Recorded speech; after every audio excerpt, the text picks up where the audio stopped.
Today night husband எங்கள் வீட்டுக்கு பரோட்டா வாங்கிட்டு வந்திருந்தாங்க. சரி கொத்து பரோட்டா செய்யலாம் அப்படின்னு சொல்லி 2 பெரிய வெங்காயம், 2 தக்காளி, 2 மிளகாய், தேவையான அளவு கருவேப்பிலை அண்ட் மல்லி இலையுமே போட்டு என்ன பண்ணிக்கிட்டோம் அப்படின்னா ஃபஸ்ட்டு நல்லா வதக்கிக்கிட்டோம்.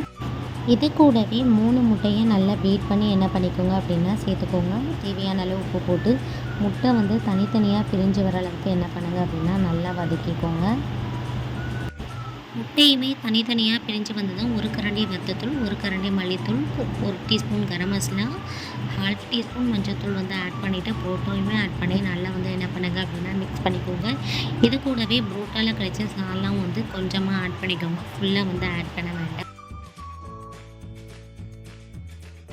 ரோட் சைட்லலாம் பரோட்டாவை கொத்துற மாதிரி உங்களால் எவ்வளோக்குள்ள முடியுமோ நல்ல ஒரு கிளாஸ் அல்லது கரண்டியை வச்சு என்ன பண்ணுங்கள் அப்படின்னா நல்லா கொத்துன்னு கொத்திக்கோங்க. எங்கள் வீட்டில் ஆஃப்டர்நூன் சிக்கன் ஃப்ரை பண்ணியிருந்தோம்.